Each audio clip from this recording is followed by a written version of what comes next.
വേണു, ഞാൻ വേണുവിന്റെ ചോദ്യത്തിലേക്ക് വരുന്നതിന് മുമ്പ് എനിക്ക് അനിൽകുമാറിനോടൊരു ക്ലാരിഫിക്കേഷൻ ഉണ്ട്. നമ്മൾ ഈ ചർച്ചയുടെ വിഷയം എനിക്ക് തോന്നുന്നു എന്തുകൊണ്ടാണ് തിരുമലയിൽ കലിംഗ സഭ ഇല്ലാത്തതെന്ന്. ഈ ചോദ്യത്തിൽ നിന്ന് തന്നെ കാര്യം മനസ്സിലാകേണ്ടതാണ്.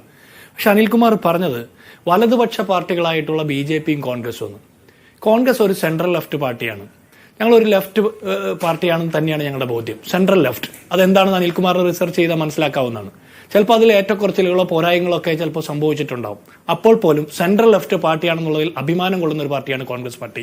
ഇനി ഞങ്ങൾ വലതുപക്ഷമായിരുന്നെങ്കിൽ ഇന്ത്യൻ ഭരണഘടനയുടെ ആമുഖത്തിൽ സെക്യുലറിസം എന്നൊരു വാക്ക് എഴുതി ചേർക്കപ്പെട്ടില്ലായിരുന്നു. മനസ്സിലായില്ലേ? അപ്പൊ അനിൽകുമാറിന് കോൺഗ്രസിനെ അഡ്രസ് ചെയ്യുന്നതിൽ BJP ആയിട്ട് സമീകരിക്കാൻ വല്ലാത്ത ആവേശം കാണുന്നുണ്ട്. അത് വേണ്ട. ഈ ചർച്ചയുടെ വിഷയം അതല്ലാത്തതുകൊണ്ട് ഞാൻ അതിലേക്ക് കൂടുതൽ കടക്കുന്നില്ല. ഇനി മറ്റ് കേരളത്തിൽ പല ബാങ്കുകളിലും ഇത്തരത്തിൽ വിഷയങ്ങൾ നടന്നിട്ടുണ്ട് എന്ന് പറയുന്നു.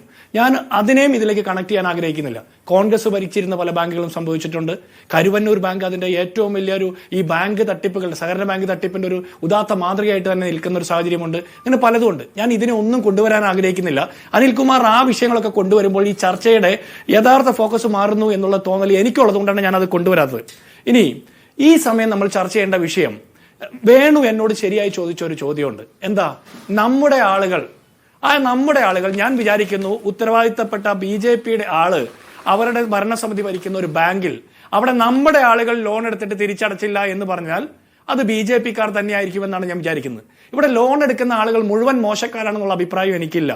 ലോൺ എടുക്കുന്ന ആളുകൾ മുഴുവൻ അത് തിരിച്ചടയ്ക്കാൻ പല കാരണം കൊണ്ട് പറ്റാത്ത ആളുകളുണ്ടാവും. അതിൽ ജെന്യുവൻ ആയിട്ടുള്ള ലോൺ ഉണ്ടാവും, തട്ടിപ്പ് ലോണുകളുണ്ടാവും. അപ്പൊ ഈ സഹകരണ ബാങ്കിന്റെ കൊള്ളകളുമായി ബന്ധപ്പെട്ട ചർച്ചകൾ വരുമ്പോൾ എല്ലാത്തിനെയും നമ്മൾ സമീകരിച്ച് ഒറ്റയടിക്കങ്ങ് അടിച്ചു വിടുകയാണ്. അതിനപ്പുറത്തിന്റെ ഫാക്ട് പരിശോധിക്കണം. അത് പരിശോധിക്കേണ്ട ഉത്തരവാദിത്തം കേരളത്തിലെ പോലീസിനും അതുപോലെ സഹകരണ വകുപ്പിനും ഒക്കെയാണ്. അത് പരിശോധിക്കപ്പെടട്ടെ. പക്ഷെ മുരളീധരൻ പറഞ്ഞതിനെ 100% ഞാൻ തള്ളിക്കളയുകയാണ്. കാരണം BJPയുടെ ഉത്തരവാദിത്തപ്പെട്ട ഒരു നേതാവ് അവരുടെ ഒരു ഭരണസമിതി നേതൃത്വം കൊടുക്കുന്ന ഒരു ബാങ്കിൽ ഒരു ക്രമക്കേടുമായി ബന്ധപ്പെട്ട് നമ്മുടെ ആളുകൾക്ക് ലോൺ കൊടുത്തു എന്ന് പറഞ്ഞാൽ അതിന്റെ അർത്ഥം ആ നമ്മുടെ ആളുകൾ BJPക്കാരാണ്. അതുകൊണ്ടാണ് ഇത്തരത്തിൽ ആക്ഷേപം നേരിടുന്ന സമയത്തൊക്കെ ഓരോ പാർട്ടികൾ അതിലേക്ക് ചോദ്യം ചെയ്യപ്പെടുന്നത്. ഇപ്പൊ വയനാട്ടിലെ കാര്യം ഇവിടെ പറഞ്ഞല്ലോ അനിൽകുമാർ. അവിടെ വയനാട്ടിലെ കാര്യത്തിൽ എന്തുകൊണ്ടാണ് കോൺഗ്രസിലേക്ക് ആരോപണം ഉന്നയിക്കുന്നത്? അവിടെ നമ്മുടെ ആളുകൾ എന്ന് പറയുന്നത് കോൺഗ്രസിനെ കുറിച്ചിട്ടാണ്. കരുവന്നൂരിലെ നമ്മുടെ ആൾ ആരാണെന്ന് പറയുന്നത് BJPക്കാർ പറഞ്ഞത് CPM ആണെന്നാ. ഞങ്ങൾ എല്ലാവരും പറഞ്ഞത് CPM ആണെന്നാ. ഇവിടെ സുരേഷ് ഗോപി അവിടേക്ക് ഒരു പദയാത്ര നടത്തി കരുവന്നൂരിലേക്ക്. സമാനമായ ഒരു പദയാത്ര ഈ സൊസൈറ്റിയിലേക്ക് നടത്താൻ പറ്റുമോ?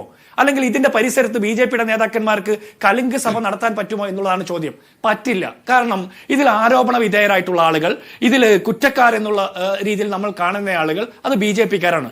കൂടുതൽ അന്വേഷണത്തിലൂടെ യഥാർത്ഥ വസ്തുക്കൾ പുറത്തു വരട്ടെ. ഇനി ഒരു കാര്യം കൂടി എനിക്ക് പറയാനുണ്ട്. ഇതിന്റെ യഥാർത്ഥ പ്രശ്നങ്ങളെ ഡൈവേർട്ട് ചെയ്യുന്ന രീതിയിലാണ് രണ്ട് പാർട്ടികൾ ഈ വിഷയത്തെ അഡ്രസ് ചെയ്തത്.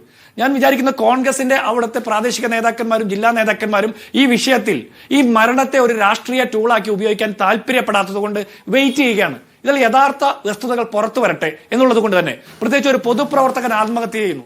പൊതുപ്രവർത്തകർ ആത്മഹത്യ ചെയ്യുമ്പോൾ അത്രത്തോളം വലിയ മാനസികാഘാതം ഉണ്ടായിട്ടായിരിക്കും. അപ്പോൾ അങ്ങനെയുള്ള വിഷയങ്ങളിൽ നമ്മൾ തിടുക്കപ്പെട്ട് കുറ്റവാളികൾ എന്ന് പറഞ്ഞ് ആളുകളെ ചൂണ്ടിക്കാണിക്കുന്നതിന് മുമ്പ് അന്വേഷണം നടക്കപ്പെടണം എന്ന് തന്നെയാണ് ഞങ്ങളുടെ ടേക്ക്. അവിടെ തന്നെ ഒരു കാര്യം പറയട്ടെ, BJP ഇപ്പോൾ കേരളത്തിലെ പോലീസിന്റെ വേട്ട മൂലമാണ് ഇയാൾ മരിച്ചത് എന്ന് പറയുമ്പോൾ അതൊരു തെറ്റായ നടപടിയാണ്, തെറ്റായ ആർഗ്യുമെന്റ് ആണ്. അത് ഈ വിഷയത്തിൽ നിന്ന് ശ്രദ്ധ തിരിക്കാൻ വേണ്ടിയിട്ടാണ്.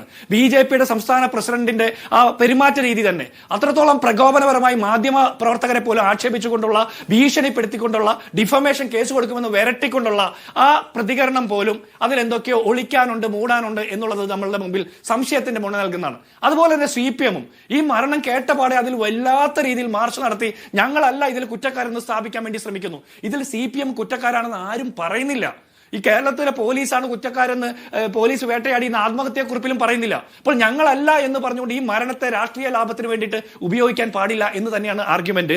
ഇവിടെ ഒരു കാര്യം മനസ്സിലാക്കേണ്ടത്, ഇത്തരം സംഭവങ്ങൾ ഉണ്ടാകുമ്പോൾ തിടുക്കപ്പെട്ട് കുറ്റക്കാരെ കണ്ടെത്താൻ നടക്കുന്നതിന് പകരം അന്വേഷണ ഏജൻസികൾ കൃത്യമായി അന്വേഷിച്ച് സഹകരണ വകുപ്പിന്റെ അന്വേഷണം നടത്തി, ആഭ്യന്തര വകുപ്പിന്റെ അന്വേഷണം നടത്തി കുറ്റക്കാരെ വെളിച്ചത്ത് കൊണ്ടുവരണം. അതിനപ്പുറത്ത് BJP എന്ന് പറഞ്ഞ പാർട്ടിക്ക് സംഘടനാപരമായി സംഭവിച്ചിട്ടുള്ള ഒരു വീഴ്ച കൂടി നമ്മൾ ചർച്ച ചെയ്യണം. ഇങ്ങനെ ഒരു ക്രൈസിസിൽ പെടുന്ന ഒരു ഉന്നത നേതാവ്, ഒരു മുതിർന്ന നേതാവ് അദ്ദേഹത്തിന്റെ ബുദ്ധിമുട്ട് വന്ന് പറഞ്ഞപ്പോൾ അതിനെ എത്തരത്തിൽ ഹാൻഡിൽ ചെയ്തു എന്നുകൂടി പരിശോധിക്കപ്പെടേണ്ടതാണ്.